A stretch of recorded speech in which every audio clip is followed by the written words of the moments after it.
वैशाली अभ्यास पुस्तिका मिलती थी जिसपे हम लोग पढ़े हैं, सरकंडे से लिखते थे। आज पेन पे भी मोदी साहब ने जीएसटी लगा दिया है। आओ हिंदू राष्ट्र में तुम्हारा भी स्वागत है, आओ ना, आओ, तुम्हें भी मजा आएगा। सब लोग बनोगे नहीं राज सिंहासन पर। आज आप जाके दिल्ली में जाकर देखो, जहां मैं कैंपस में रहता हूं, आप सारे सुलभ इंटरनेशनल चले जाओ, पर्ची काटने वाला कौन लोग मिलेंगे पता लग जाएगा। वो तो जात के नाम पर आपको वोट ले रहा है, अपने रह रहा 5 स्टार में, अपने लिए बच्चों के लिए प्राइवेट स्कूल, उनका बच्चा पढ़ता ऑक्सफोर्ड, कैम्ब्रिज, हार्वर्ड में, इंग्लैंड में, और आपके बच्चे क्या?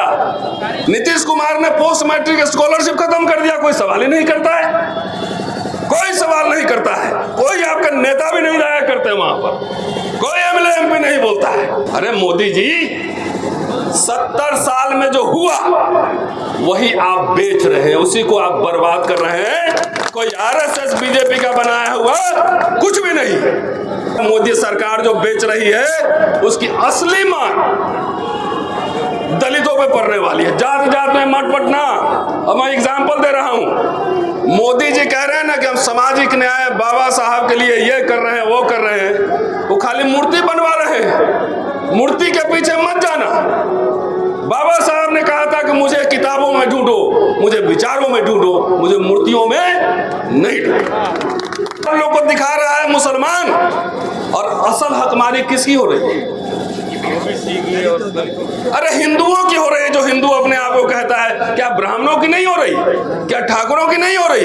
क्या दलितों की नहीं हो रही? क्या पिछड़ों की नहीं हो रही? भले बात समझिए, अगर सारा निजीकरण हो रहा है, जहां पे 1 लाख तनख्वाह था वहां जब 32,000 मिल रहा है, तो क्या ये थोड़ी है कि किसी खास समुदाय के लिए 1 लाख मिलेगा और आपको 32,000 मिलेगा? ऐसा नहीं है। आरएसएस बीजेपी का आदमी जो मुसलमानों की लिंचिंग करता हो, जो उसे मारता हो, वो आदमी हमसे पूछ रहा है कि डिप्टी सीएम मुसलमान बनेगा कि नहीं। तो आप जाके मेरे फेसबुक ट्विटर दोनों पे देख लो, हमने शहनवाज हुसैन को मुख्यमंत्री बनाओगे क्या? पहले बताओ। एक मुसलमान को 1 सीट नहीं दिया है, तो इससे बात कर रहा है ये आरएसएस बीजेपी के लोग, जैसे बिल्ली को कबूतर की रखवाली। एक सेकुलर भारत, एक धर्मनिरपेक्ष भारत जिसमें सभी जाति, सभी समुदाय के लोग एक साथ समता, बंधुत्व और समानता के आधार पर, स्वतंत्रता के आधार पर रहें, सबको अपनी धार्मिक आजादी हो, पूजा पाठ करने की, चाहे बुद्धिस्ट हो, हिंदू हो, मुसलमान हो, सिख हो, ईसाई हो, पारसी हो, कोई भी, ये भावना थी कि नहीं? तो जवाहरलाल नेहरू और बाबा साहब अंबेडकर से क्या आरएसएस का भागवत और मोदी बड़ा हो गया? बड़ा हो गया जिसकी डिग्री पता नहीं है।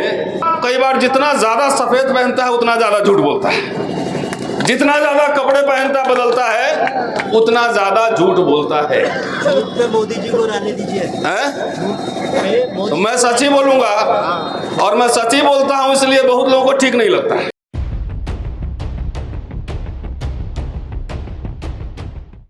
जिंदाबाद जिंदाबाद जिंदाबाद, जिंदाबाद जिंदाबाद जिंदाबाद, पंजा साहब जिंदाबाद जिंदाबाद जिंदाबाद। माननीय दिलीप मंडल जी का आगमन, असलम सर का आगमन,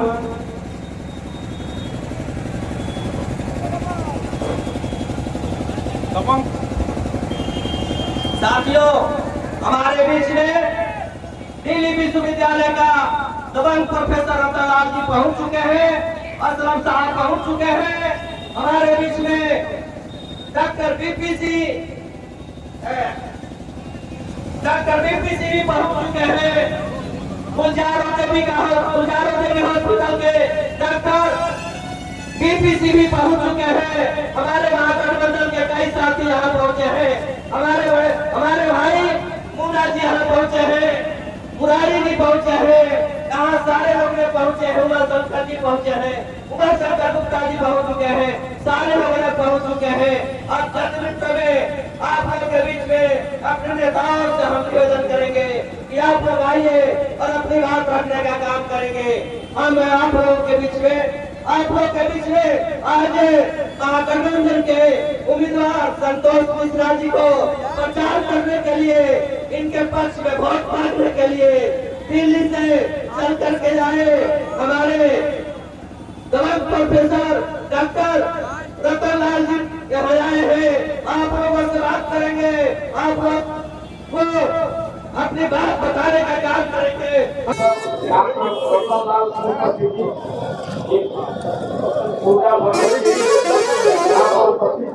भी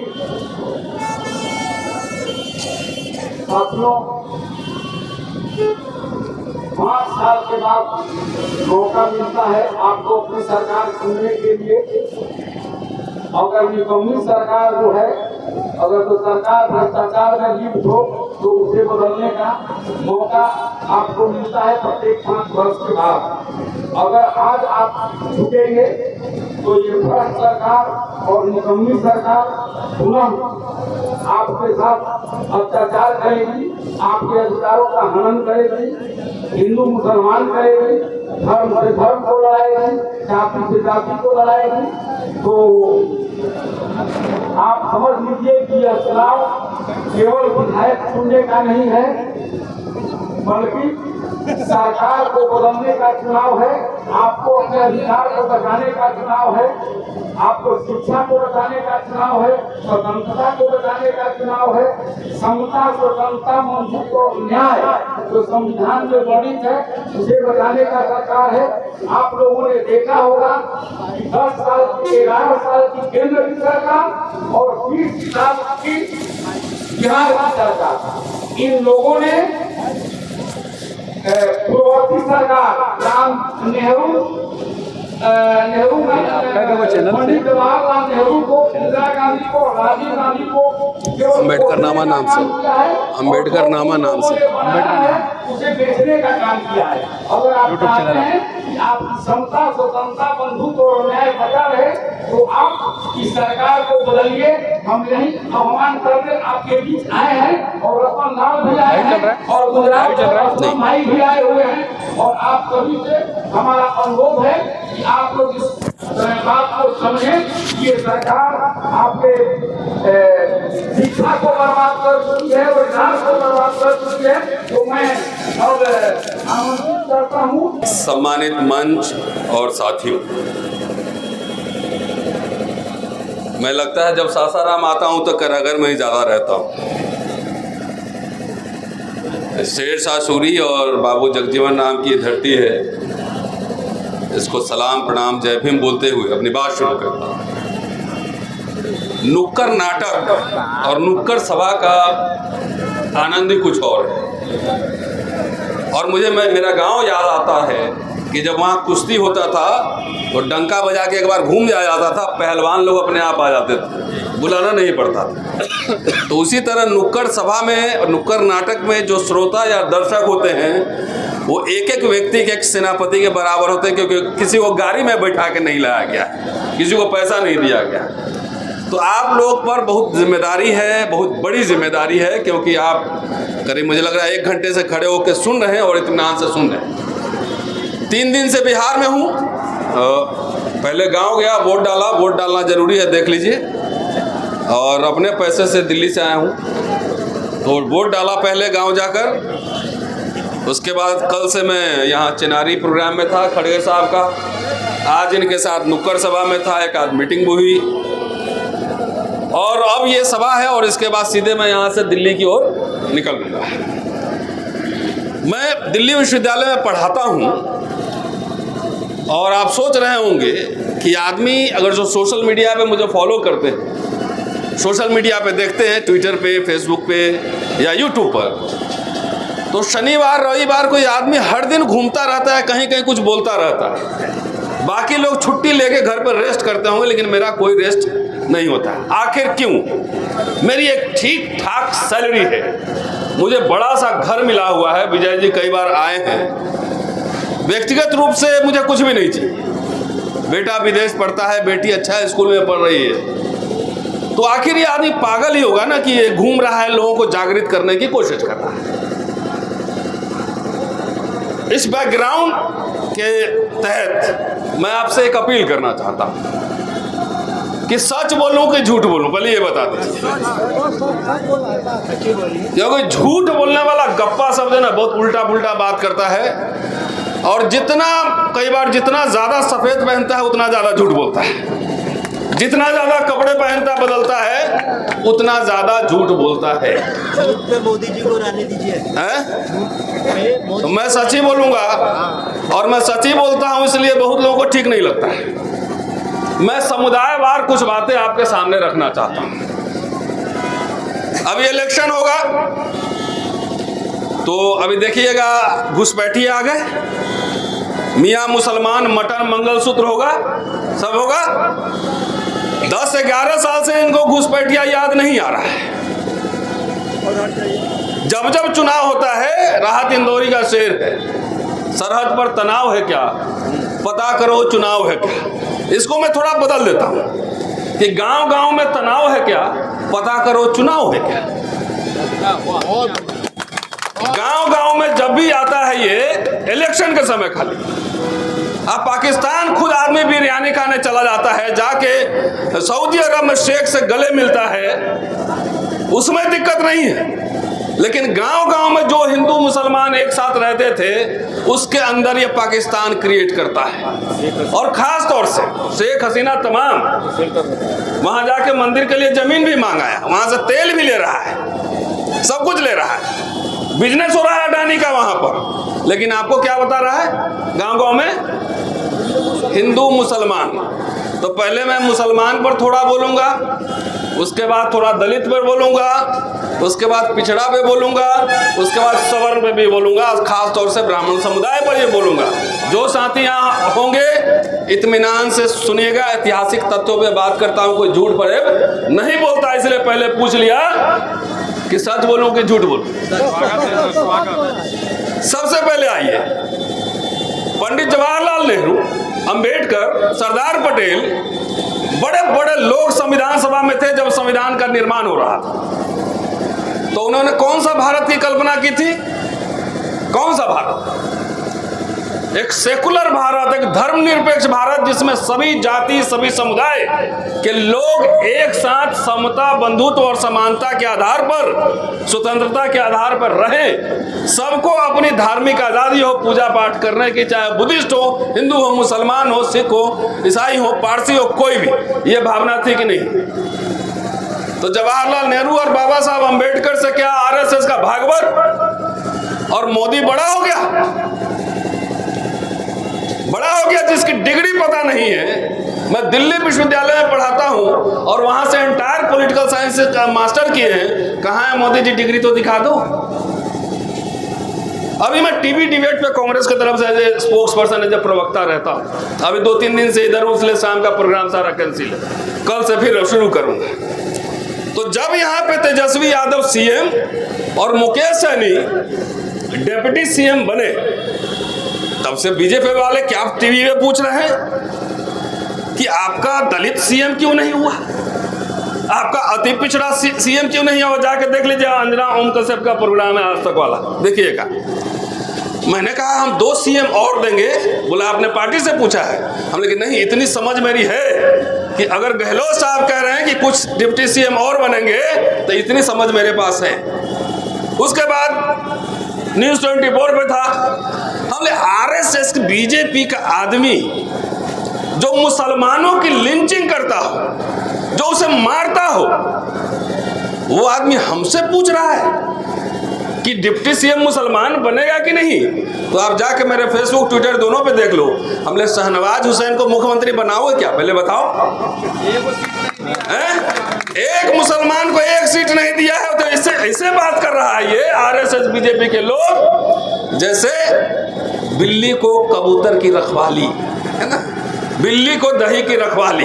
एक भी टिकट नहीं दिया। तो मैंने कहा कोई बात नहीं, शहनवाज भाई मुझे जानते हैं, उनको सीएम घोषित करो ना, जरा देख लेते हैं औकात है तो।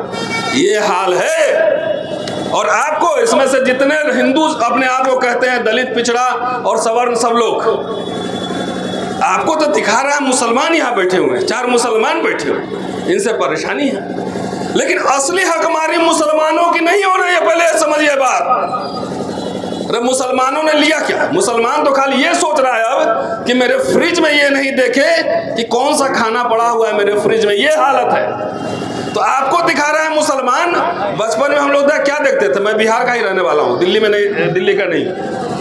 तो बचपन में खेल खेलते थे तो बच्चा एक हाथ में रोटी लिए हुए है तो उसको दिखाते थे कौवा ऊपर, देखो कौवा जा रहा है, और नीचे रोटी छीन लेते थे, करते थे नहीं? उसी तरह आप लोग को दिखा रहा है मुसलमान। और असल हकमारी किसकी हो रही है? अरे हिंदुओं की हो रही है। जो हिंदू अपने आप को कहता है, क्या ब्राह्मणों की नहीं हो रही? क्या ठाकुरों की नहीं हो रही? क्या दलितों की नहीं हो रही? क्या पिछड़ों की नहीं हो रही? भले बात समझिए, अगर सारा निजीकरण हो रहा है, जहां पे 1 लाख तनख्वाह था वहां जब 32,000 मिल रहा है, तो क्या ये थोड़ी है कि किसी खास समुदाय के लिए 1 लाख मिलेगा और आपको 32,000 मिलेगा? ऐसा नहीं है। तो असली हकमारी हिंदुओं की हो रही है। मुसलमान तो फिर ये चाहता है कि भाईचारा में रह लो, मेरे गांव में आधा मुसलमान है आधा हिंदू है, झगड़ा नहीं हुआ अभी। पहले एक आध बार हुआ तो अब नहीं होता है झगड़ा, सब समझ गया क्या। अब आइए मैं थोड़ा सा, इसलिए आपको समझा रहा हूं, मुसलमानों को नहीं समझा रहा हूं। मुसलमानों ने रिजर्वेशन नहीं मांगा, मुसलमानों में नौकरी नहीं मांगी, वो अपने मेहनत से व्यवसाय करके, बिजनेस करके अपना काम चला रहा है। अब असली आइए, यहाँ दलित भाई लोग भी होंगे, जरा आप लोग ध्यान रखिएगा। क्या बोला है? इलेक्शन के समय अरे मियाँ जी लोग पाकिस्तान जाएगा ना तो उनकी हवेली तुम्ही को मिलेगा, तो गुदगुदी लगता है कि मुसलमान की हवेली मुझे मिलेगी। उसी तरीके से कुछ दलित हनुमान बने हुए हैं, कुछ दलित हनुमान बने हैं, कुछ सुग्रीव बना है, कुछ गणेश बन के आएगा और आपको भड़काएगा, आपको गुमराह करेगा। आप गुमराह मत होइएगा, क्योंकि जो पूरा मोदी सरकार जो बेच रही है उसकी असली मार दलितों पे पड़ने वाली है। जात जात में मत बटना। अब मैं एग्जाम्पल दे रहा हूं, मोदी जी कह रहे हैं ना कि हम सामाजिक न्याय बाबा साहब के लिए ये कर रहे हैं वो कर रहे हैं, वो खाली मूर्ति बनवा रहे हैं। मूर्ति के पीछे मत जाना। बाबा साहब ने कहा था कि मुझे किताबों में ढूंढो, मुझे विचारों में ढूंढो, मुझे मूर्तियों में नहीं ढूंढो। और आप खाली मूर्ति में खुश हो जा रहे हैं। यहां मूर्ति नो, बाबा साहब के 3 गुरु थे, मैं बताता हूं आपको, गौतम बुद्ध, कबीर और फूले। पूरे पन्ना का पन्ना पलट लीजिए, बाबा साहब ने किसी की मूर्ति नहीं बनाई। बाबा साहब पढ़ाई किए, इसलिए बाबा साहब बने। तो आपको भक्ति में कुछ दलित नेता सब भी गुमराह कर रहा है आपको, और आप भी, इसलिए मुझे आपसे शिकायत है, मैं आपसे कुछ मांगने नहीं आया हूं। आप भी जो ना मेरे जात का जो है ना खाली एमएलए हो जाए, मेरे जात का जो है मंत्री हो जाए। अपने जात के मंत्री का औकात देखना है तो आ जाओ, दिल्ली में दिखाता हूं, पटना में दिखाता हूं, आकर दिखा देता हूं मैं। कुछ नहीं काम चलता है, एक ट्रांसफर नहीं करा सकते हो, एक ट्रांसफर नहीं करा सकते हो, एक रेल का रिजर्वेशन कंफर्म नहीं करा सकते हो। कांग्रेस के नेता बैठे हुए, इनसे पूछिए जरा। हम लोग ब्यूरोक्रेट को पहले दे देते थे कि कंफर्म कराइए, हो जाता था। अब नेता लोग का भी कुछ नहीं चल रहा है। तो जात के चक्कर में मत देखो, खाली हवाई बुलाओ कि हमारे जात का एमपी हो गया, मिनिस्टर हो गया। सबकी हालत औकात में दिल्ली में देखता हूं कि कितना बड़ा औकात है। आप सबसे पहले जाओ, आपका एजेंडा क्या है भाई? मोदी जी कहते हैं कि 70 साल में क्या हुआ, 70 साल में क्या हुआ। मैं कांग्रेस का प्रवक्ता हूं और कई बार मैंने राहुल जी से ये बात कही। मैं कुछ मांगने नहीं आया, हमले आपके नेता तो यही डिफेंड नहीं कर पाते हैं कि 70 साल में क्या हुआ। अरे मोदी जी, 70 साल में जो हुआ वही आप बेच रहे हैं, उसी को आप बर्बाद कर रहे हैं। कोई आरएसएस बीजेपी का बनाया हुआ कुछ भी नहीं। बाबा साहब क्या चाहते थे? समाजवाद चाहते थे। बाबा साहब का परिनिर्वाण हो गया 1956 में। तो जिस समय पाकिस्तान बम बारूद गोली बना रहा था, पंडित जवाहरलाल नेहरू क्या कर रहे थे? पहले ये बताइए, क्या कर रहे थे? बोलो भाई। IIT, AIIMS, Bokaro, Sindri, public sector unit, ONGC, GAIL, भेल, सेल सब बना रहे थे। तो उसमें नौकरी आपको नहीं मिली क्या? मिली ना सबको नौकरी, शिक्षा मिली ना। उस समय भारत तो गरीब था। देखिए पंडित नेहरू और अंबेडकर साहब का विजन, दृष्टिकोण, ये गरीब भारत है उसको पहले वैचारिक रूप से सशक्त करेंगे। तो ह्यूमन रिसोर्स डेवलपमेंट के लिए उन्होंने पूरे इंस्टीट्यूशंस खोले। जितनी सरकारी संस्थाएं आप उठा के देखिए, हिस्ट्री उठाइए, पढ़िए। मैं इतिहास का छात्र हूं, मैं पढ़ता हूं। इंदिरा गांधी, आपको याद होगा सर, प्रीवियस पर्स खत्म की ना, जमींदारी उन्मूलन किया ना, बैंक का राष्ट्रीयकरण किया ना, तो इंदिरा गांधी के खिलाफ कौन लोग थे? और जब अमेरिका इतना ताकतवर था, इंदिरा गांधी अभी गरीब मुल्क था, अमेरिका को आंख दिखा के, निक्सन को आंख दिखा के पाकिस्तान के 2 टुकड़े कर दिए इंदिरा गांधी ने। यह था इंदिरा गांधी। और दलितों भाइयों, इंदिरा गांधी के जमाने में सर को याद होगा, कहा जाता था कि इंदिरा गांधी जो है दलितों की अम्मा है, दलित सरकारी दामाद बन गए, कहा जाता था ना। तो आपको इंदिरा गांधी से नुकसान हुआ कि लाभ हुआ, पहले ये बताइए मुझे, तब आगे बढ़ेंगे। भाई जितने सरकारी संस्थाएं बनी उसमें ब्राह्मण को भी नौकरी मिली, दलित को भी मिली, सबको मिली। ये मैं कह रहा हूं बात, इसलिए सब समाज के लोग मेरी बात सुनिए। और अटल बिहारी वाजपेयी क्या किए वो भी मैं बता देता हूं, वो भी बताता हूं। सब समाज को मिला वहां पर। दलित के पास तो न जमींदारी था, न जमीन था, न राजे थे, न रजमारे थे। तो प्रीवियस पर्स खत्म हुआ तो उससे दलितों का क्या नुकसान? जमींदारी खत्म हुआ तो कौन दलित की जिम्मेदारी थी? बैंक का नेशनलाइजेशन हुआ तो कौन दलित यहाँ बैंकर था? कोई नहीं था। जितने सूद खाने वाले लोग थे, जो 50% जो है ब्याज वसूलते थे, सबको 14 बैंक का नेशनलाइजेशन हो गया और उसमें आपको नौकरियां मिली। और नौकरियां नहीं, इंदिरा गांधी ने आपके लिए पेंशन भी दिया 1972 में कि रिटायरमेंट के बाद पेंशन भी मिलेगा। मिल भी रहा है ना। आप पूछेंगे कि बहुत लोग हिंदू राष्ट्र बनाने के लिए, बहुत सारे लोग हमारे दलित सवर्ण सब लगे हुए हैं, उसमें क्या मिल रहा है उस पर आ रहा हूँ। अपना बढ़ा लिया, हाँ अपना बढ़ा लिया है। अब आइए, इसलिए समझा रहा हूँ कि फ्री का शिक्षा, स्कॉलरशिप, फेलोशिप ब्लॉक में मिलता था पैसा, पहले दलितों को मिलता था, पता नहीं अब मिल रहा है कि नहीं मिल रहा। नीतीश कुमार ने पोस्ट मैट्रिक स्कॉलरशिप खत्म कर दिया, कोई सवाल ही नहीं करता है, कोई सवाल नहीं करता है। कोई आपका नेता भी नहीं जाया करते वहां पर, कोई एमएलए एमपी नहीं बोलता है। मैंने पूरा राजीव जी के साथ एक मेरा भाषण उठा के देखिएगा कि मैं ताज्जुब कर रहा हूं कि मेंबर ऑफ इतने आपका सांसद है, एक भी सांसद और खास तौर से दलित सांसद संसद में खड़ा होकर क्यों नहीं बोला कि इंदिरा गांधी के पक्ष में बोलने के लिए मैं खड़ा हो रहा हूं? क्यों नहीं बोला? उसको बोलना चाहिए था, क्योंकि इंदिरा गांधी असली में समाजवादी थी। उस समाज के गरीब तबको, ग्रीन रेवोल्यूशन भी हुआ उस समय, जितने बांध बने उसी समय बने, सिंचाई का इंतजाम उसी समय हुआ। और अभी मैं चिनारी गया था, पहाड़ पे पानी नहीं है, बिजली नहीं है, मोबाइल का नेटवर्क नहीं है, तो हाँ नौहट्टा में। और मोदी जी कह रहे हैं 1 GB डेटा देंगे। जब वहाँ टावर ही नहीं है, मोबाइल ही नहीं आ रहा है, तो 1 GB डेटा का आचार करेगा, क्या करेगा? तो इसलिए आप लोग समझिए, जात जात के चक्कर में मत रहना, एजेंडा पे वोट करना है, एजेंडा पर। अब आइए थोड़ा पिछड़ा वर्ग के बारे में बात कर देता हूं। मोदी जी कहते हैं हर इलेक्शन में मैं पिछड़ी जाति का हूं, मुझे नीच कह दिया, मैं पिछड़ी जाति का हूं। मोदी जी जरा ये बता दीजिए कि आपने पिछड़ा वर्ग के लिए कोई कमीशन बनाया है, कोई स्पेशल रिक्रूटमेंट ड्राइव चलाई है, कुछ यूनिवर्सिटी बनाया है, कोई कॉलेज बनाया है, कोई संस्थाएं बनाई है? तो नहीं, खाली आप लोग मोदी मेरे जात का है, पिछड़ा है, आप लोग वोट देते हैं और वही आपका गला काट रहा है, वही आदमी गला काट रहा है। क्योंकि मैं जानता हूं विश्वविद्यालय में क्या हो रहा है। जब रिजर्वेशन नहीं था तब भी ओबीसी के लोग 5% 7% सरकारी नौकरी में आ जाते थे। आज पता कीजिए जाकर, नॉट फाउंड सुटेबल।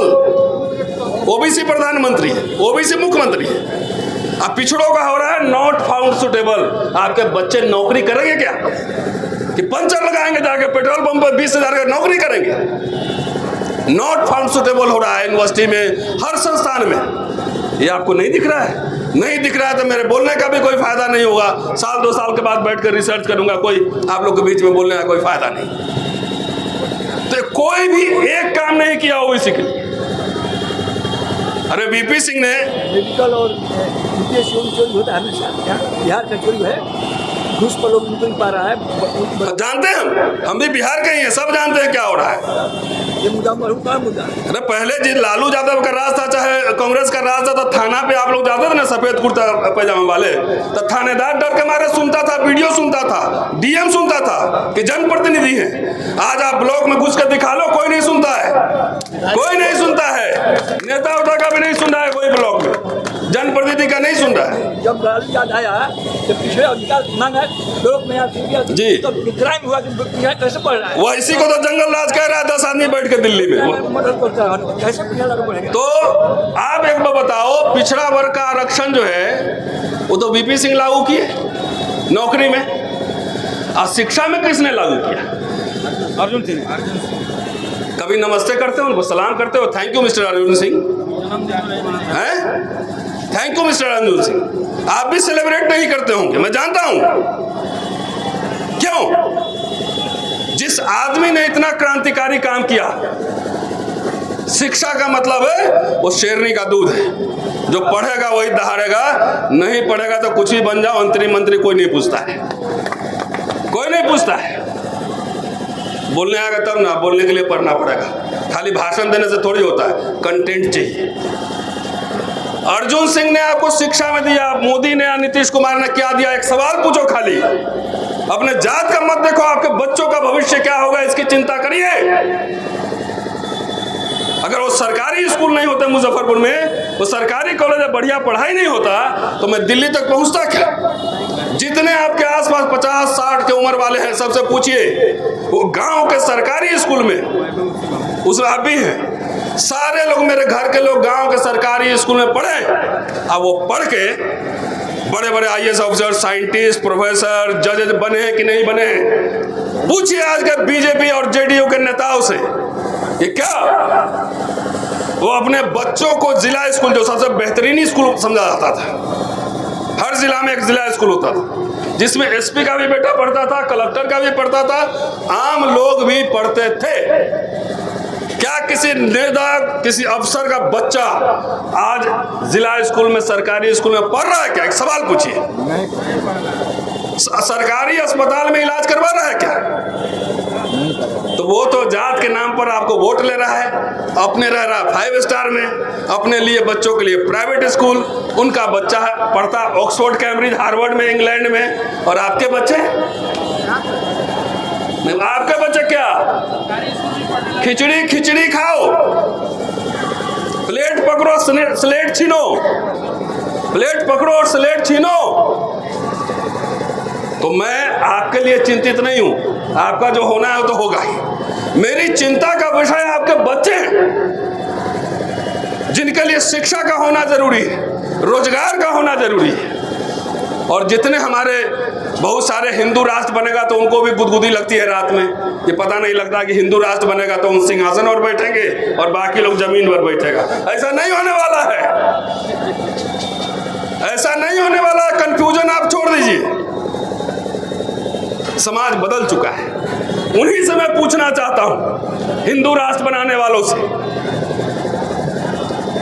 कि जवाहरलाल नेहरू, सेकुलर ब्राह्मण सोशलिस्ट डेमोक्रेट प्राइम मिनिस्टर, मैं चारों वर्ड जोड़ दे रहा हूं, भाई ब्राह्मण कुल में जन्मे, ये तो इनकार नहीं कर सकते। सेकुलर थे, डेमोक्रेट थे, सोशलिस्ट थे, इंग्लैंड में पढ़े थे, वो आए तो संस्थाएं बनाई थे। संस्थाओं में सबसे ज्यादा नौकरी कौन कर रहा था बताइए? सबसे ज्यादा नौकरी, पढ़ाई कौन किया, नौकरी कौन किया? वही ना जो हिंदू राष्ट्र बन। अरे SC ST OBC कहाँ से? SC ST का तो थोड़ा रिजर्वेशन था, थोड़ा बहुत लगता था, नहीं भी लगता था। आज भी नहीं मिला, आज भी बैकलॉग है, तो किसको सबसे ज्यादा पढ़ाई में फायदा मिला? मेडिकल कॉलेज, इंजीनियरिंग कॉलेज, नौकरी, पेंशन, सबसे ज्यादा फायदा किसको मिला? पहले ये बताओ। जो हिंदू राष्ट्र गुदगुदी लगवा रहे हैं, सबसे ज्यादा लाभ उन्हीं को मिला, सबसे ज्यादा पेंशन उन्हीं को मिल रहा। आज भी जो नेहरू को गाली दे रहे हैं, जो इंदिरा गांधी को गाली दे रहे हैं, जो राजीव गांधी को गाली दे रहे हैं, और हिंदू राष्ट्र की पालकी हमारे कुछ दलित नेता भी ढो रहे हैं, कुछ पिछड़ा भी ढो रहा है। और सबसे तो मैं कह रहा हूं ऐसे लोग कि जिनको भारतीय गणराज्य और भारतीय संविधान का सबसे ज्यादा लाभ मिला, वो आज कह रहे हैं कि 70 साल में कुछ नहीं हुआ। ठीक कह रहा हूं भाई साहब, आप तो लीडर हैं, ये बात कहना चाहिए ना। जो लाभ लिया वही कह रहा है कि 70 साल में कुछ नहीं हुआ। अब जाके अपने बच्चों से पूछो, एक डॉक्टर बनाने में लाखों लाख खर्चा हो रहा है, जो कि इंदिरा गांधी 500, 700 में, 250 में बनवा रही थी। 200 में डॉक्टर, 200 में इंजीनियर, जवाहर नवोदय विद्यालय फ्री में पढ़ाई, फ्री में, और उसमें भी मोदी जी फीस लगा दिया। पता है कि नहीं आप लोग? नहीं, इसे पता नहीं ना, खाली जात का नेता चाहिए, है ना, इसे नहीं पता कर रहा है। किताबों में जीएसटी लग गया, जो कि पहले हम लोग को बचपन में वैशाली अभ्यास पुस्तिका मिलती थी सरकारी दर पर। आपको याद होगा, याद करवाने आया हूँ, भूलो मत। 20 पैसे में वैशाली अभ्यास पुस्तिका मिलती थी, जिसमें हम लोग पढ़े हैं, सरकंडे से लिखते थे। आज पेन पे भी मोदी साहब ने जीएसटी लगा दिया है। आओ, हिंदू राष्ट्र में तुम्हारा भी स्वागत है, आओ ना, आओ, तुम्हें भी मजा आएगा। सब लोग बनोगे नहीं राज सिंहासन पर। आज आप जाके दिल्ली में जाकर देखो, जहां मैं कैंपस में रहता हूं, आप सारे सुलभ इंटरनेशनल चले जाओ, पर्ची काटने वाला कौन लोग मिलेंगे पता लग जाएगा। पता कर लीजिए, सिक्योरिटी गार्ड कौन है वो भी पता लग जाएगा। सब एयरपोर्ट पे जाओ, जहां जाओगे तो हिंदू राष्ट्र आपको गुदगुदी भी दिला रहा है कि हिंदू राष्ट्र बनेगा तो जितने दलित बैकवर्ड है हम पीछे बैठेंगे। लेकिन ये सही नहीं है।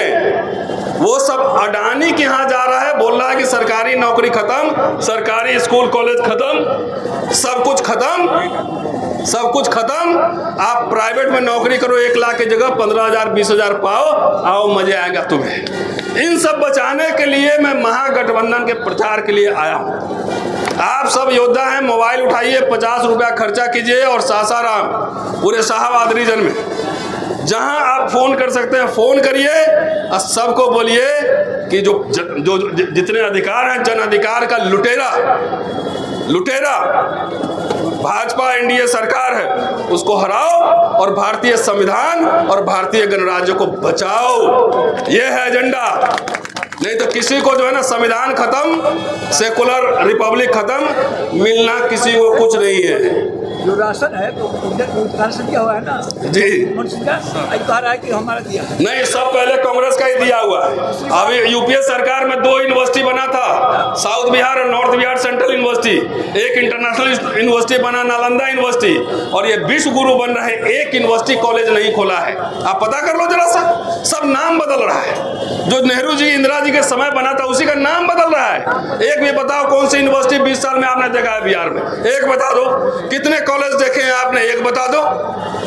तो आप सोचिए, ये सब बात मैंने 70 साल का इतिहास बताया है।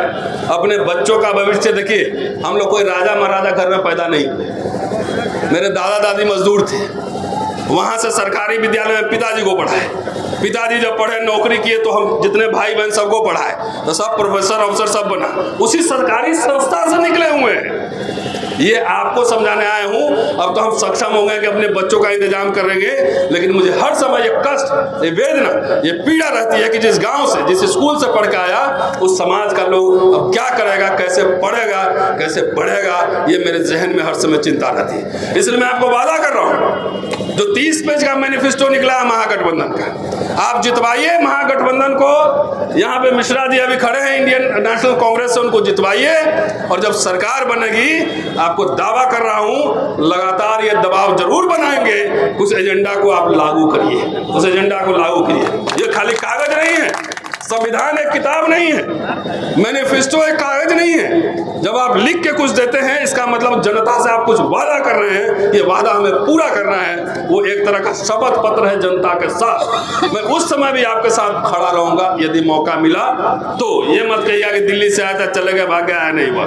जब मौका मिलेगा तो, क्योंकि हम लोग के पास फंड नहीं रहता कि हम लोग वहां से रोज टिकट कटा के पटना बिहार घूमते रहे। तो ये समझाने आया हूँ, मोटा मोटी बात समझिए कि भारतीय संविधान, भारतीय गणराज्य ये खाली कागज नहीं है, 4 वर्ड नहीं, इसके साथ पूरा इंस्टीट्यूशन जुड़ा हुआ है, संस्थाएं जुड़ी हुई है, पब्लिक सेक्टर यूनिट जुड़ा हुआ है, कॉलेज, विश्वविद्यालय, नौकरी, पेंशन सब जुड़ा हुआ है। पंडित अटल बिहारी वाजपेयी आए, सबसे पहले डिसइन्वेस्टमेंट मिनिस्ट्री बनाया, विनिवेश मंत्रालय, सरकारी संस्था बेचो, पेंशन खत्म किए वाजपेयी जी। तो उसका नुकसान सबसे ज्यादा किसको हुआ, जरा पूछिए अपने आसपास जाके। पेंशन सबको नुकसान हुआ ना, चाहे सवर्ण हो, दलित हो, बैकवर्ड हो। तो क्या आप ऐसी सरकार को देखना चाहते हैं? अगर देखना चाहते तो आपकी मर्जी, लेकिन मैं चाहता हूं वो ऐसी सरकार न देखे, अपने बच्चों का भविष्य देखे। कल खड़गे साहब बोले कि नहीं वहां कि ओल्ड पेंशन स्कीम लागू करेंगे, बोले कि नहीं? बोले ना। हम लोग इतने दिन से ये चला रहे हैं आंदोलन, restore old pension scheme. Rajasthan में लागू भी हुआ, बीजेपी सरकार आई, हटा दी। तो एनीवेज अब मैं यहाँ ख़त्म ही कर रहा हूँ। मोटा मोटी जो समझाना था समझा दी, बाकी मर्जी आपकी है। लेकिन तब भी मैं अपील कर रहा हूँ, डिफीट एनडीए और महागठबंधन को जिताइए, एनडीए को हराइए, तब आप भी सुरक्षित रहेंगे, आपके बच्चों का भविष्य भी सुरक्षित रहेगा। शुक्रिया, जय भीम। बिहार जब मैं आया तो मेरी आगे ढूंढ रही थी कि बिहार के अंदर क्या धंधा पानी रोजगार है, क्या विकास है। लेकिन इतना सफल क्या तात्पर्य है, मुझे दूर दूर तक कोई फैक्ट्री, कोई कंपनी नजर नहीं आई। 5-7 किलोमीटर 10 किलोमीटर में कोई दिख जाए तो कोई एकाधी राइस में दिख जाए। लोग खेती बाड़ी कर रहे हैं, मजदूरी कर रहे हैं, छोटे मोटे धंधे कर रहे हैं। गुजरात के विकास की बात करते हैं, मैं आपको बच्चा ये बताता हूँ कि गुजरात का जो विकास हुआ वो 1980 से लेकर 1988 के बीच में कांग्रेस का, और कांग्रेस की राष्ट्रीय पॉलिसी थी कि वहाँ डेवलपमेंट कंपनियां रहती है, इनके राजा से जो राज आया श्री अदानी और अंबानी को फायदा मिला। कांग्रेस के टाइम में सामान्य जो व्यापारी था, इंडस्ट्री था, वो होता। ये बिहार में इंडस्ट्री आने की बात करता है, अंबानी को छुट्टे में लेता।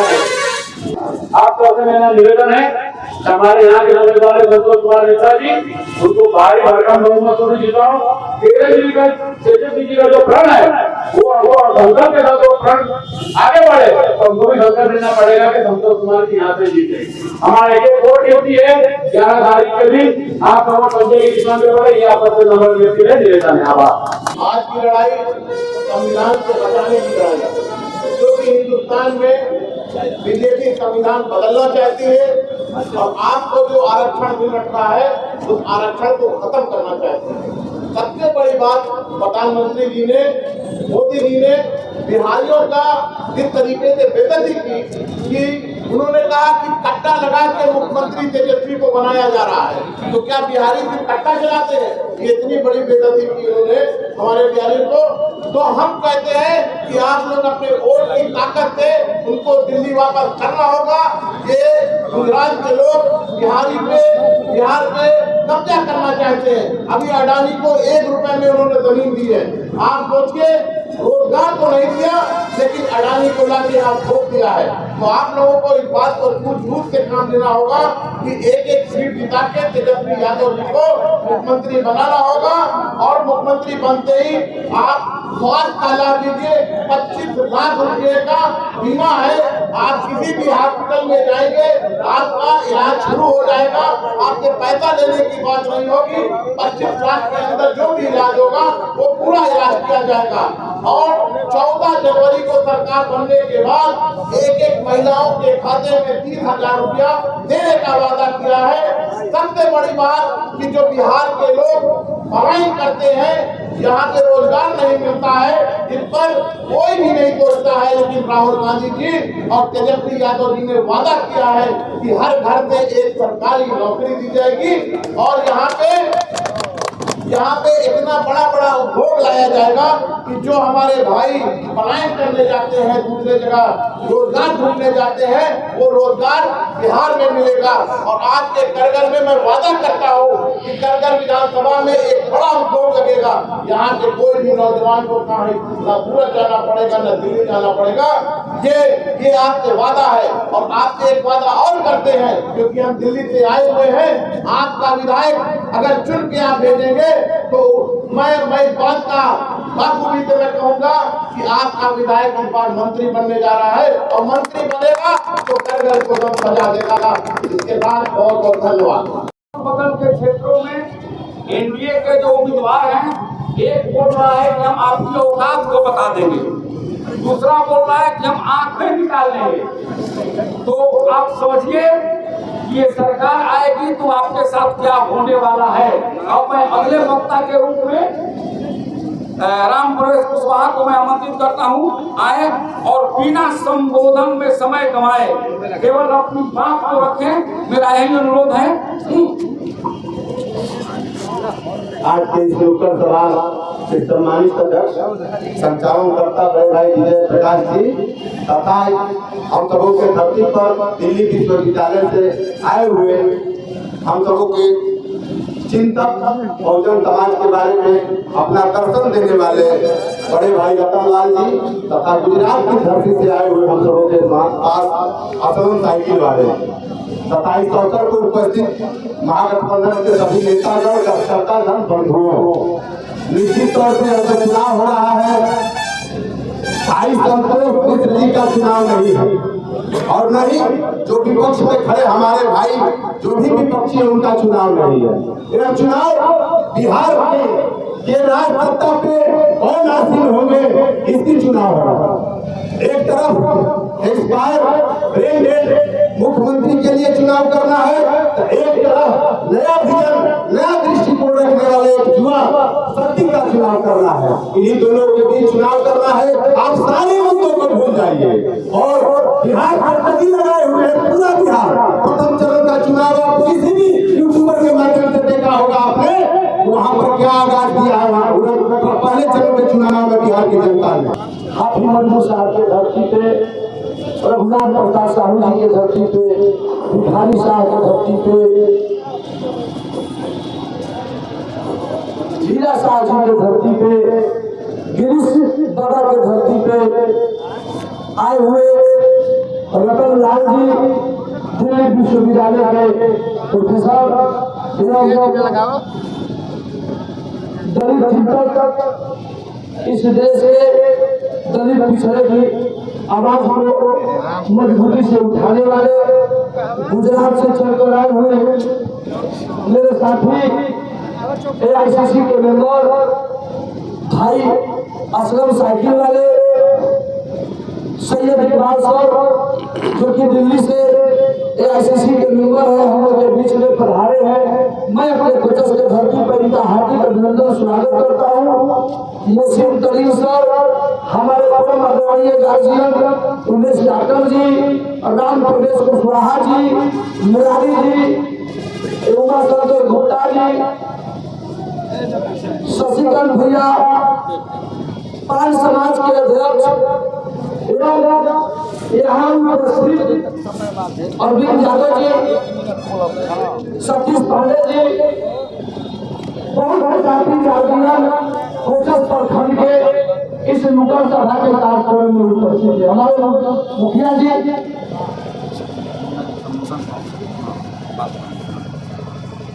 हम लोग को समय 6 बजे तक मिला है कोचस चौक पे नुक्कड़ सभा करने के लिए,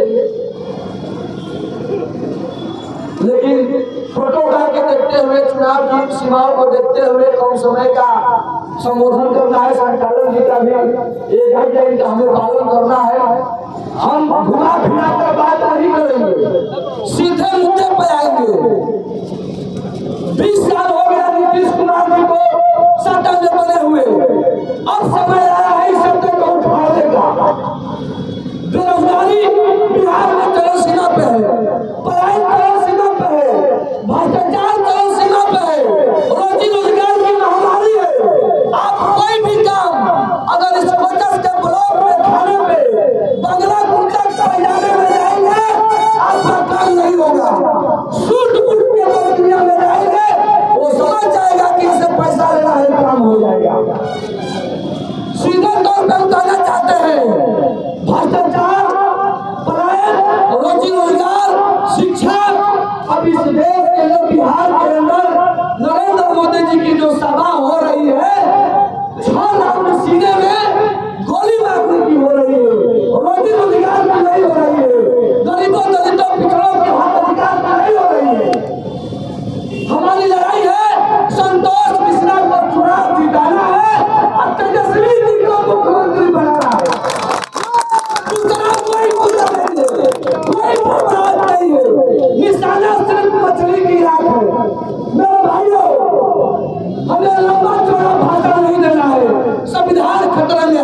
खतरे की चीज नहीं रह गई है। किनसे खतरे है? हमारा संविधान खतरे में है। दुख की बात है, इससे बड़ी बात क्या हो सकती है? बेटी बचाओ बेटी पढ़ाओ ये नारा ही दुर्भाग्य है। इस देश में इस तरह का नारा ही नहीं होना चाहिए। तेजस्वी यादव को मुख्यमंत्री बनाना है, संतोष मिश्रा को जिताना है। यह तभी संभव होगा जब एक भाई मजबूती से अपना बूथ जीतेंगे, हम चुनाव जीत जाएंगे। इन्हीं दर्शकों के साथ हम अपने पार्टी को जिताना।